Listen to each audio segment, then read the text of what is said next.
You've been crushing it all week. Solved 3 major problems, shipped 2 projects ahead of schedule, helped close that big account. But your coworker, who spent 60 hours looking busy at their desk, or if they're remote, posting Slack and team messages all day and night and instantly replying to every email, they're getting praised for their dedication. Sound familiar? Here's what's happening. The old rules of work are breaking down, and that's the story for old, tired companies. Remote work made it possible to measure who's at their desk longest. AI tools are making time tracking obsolete, and top leaders at companies are realizing that proving you're productive isn't about hours logged. It's about results delivered. Today, we're breaking down what outcome-based metrics actually are, why the smartest companies are ditching time-based performance reviews, review a University of Minnesota study that tracked 775 workers under different metrics, and then give you 4 specific ways to start proving your value through deliverables instead of FaceTime. So what are outcome-based metrics? Simple. They measure what you produce, not how long it takes. Instead of, I worked 50 hours this week, you're saying, I closed 12 sales deals, or I shipped 3 product features that reduced user churn by 18%. You're tracking outputs and impact, the stuff that actually moves the needle for your organization. Here's the kicker. For decades, we've operated under this ridiculous assumption that sitting at your desk equals productivity. Last one to leave gets the gold star. First one in shows commitment. But knowledge work doesn't work that way. The person staring at spreadsheets for 10 hours might accomplish less than someone who knocks out high-quality analysis in 4 focused hours. We've been measuring the wrong thing. Now, you might be wondering, does focusing on results actually work, or is this just another workplace trend? The research is crystal clear. A landmark study published in the Journal of Social Problems examined a results-only work environment where employees were evaluated purely on outcomes at Best Buy's corporate headquarters. Researchers from the University of Minnesota tracked 775 employees over 8 months.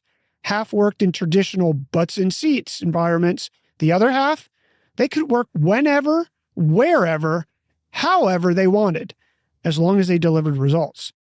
The findings were stunning. Productivity jumped 35 to 41% in outcome-focused departments. Voluntary turnover dropped from 12% to just 8%. That's a 33% reduction in people quitting.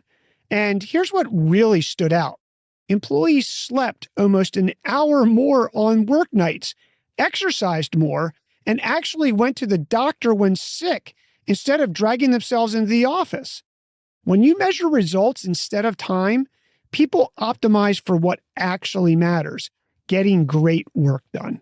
Take Maria, a marketing manager who made this shift. She stopped telling her boss, I've been working nights and weekends on this campaign.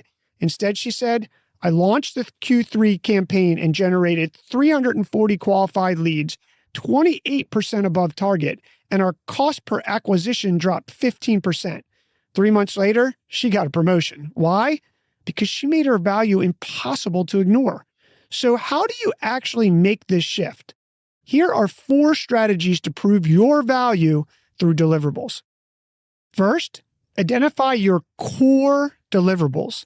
Ask yourself, what are the 3 to 5 key outputs my role exists to produce? Marketing, maybe it's qualified leads generated. Campaign ROI and content engagement rates. Operations, process efficiency gains, error reduction, cost savings. Engineering, features shipped, bug resolution time, system uptime. Get ruthlessly clear on what results actually matter, not what keeps you busy.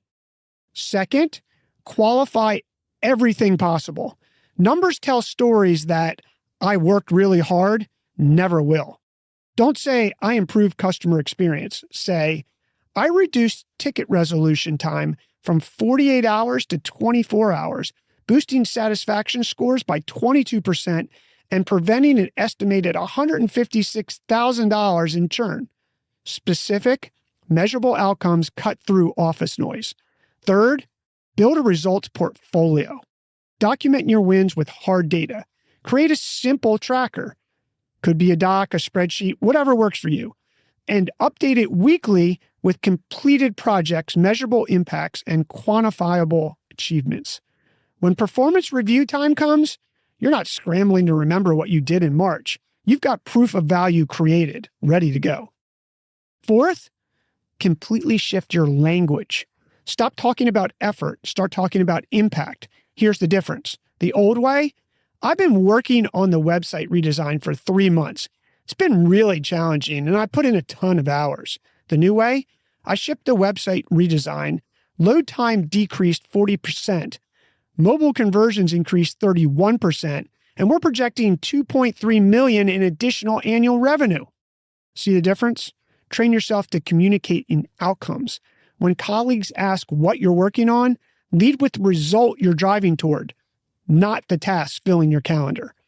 The workplace is fundamentally changing. The organizations winning right now, they're the ones measuring value created, not hours logged. They're attracting top talent because great performers want to be judged on their results, not on their ability to look busy. And they're crushing competitors stuck in the old time equals productivity mindset. Here's the bottom line. Outcome-based metrics give you the power to prove exactly what you bring to the table, no matter where or when you do the work. The data's in. The shift is happening, whether yourself or if you lead a team. So stop counting hours. Start counting wins. Document your deliverables. Quantify your impact. And show your value through what you actually achieved, not how long you warmed the desk chair. Your move.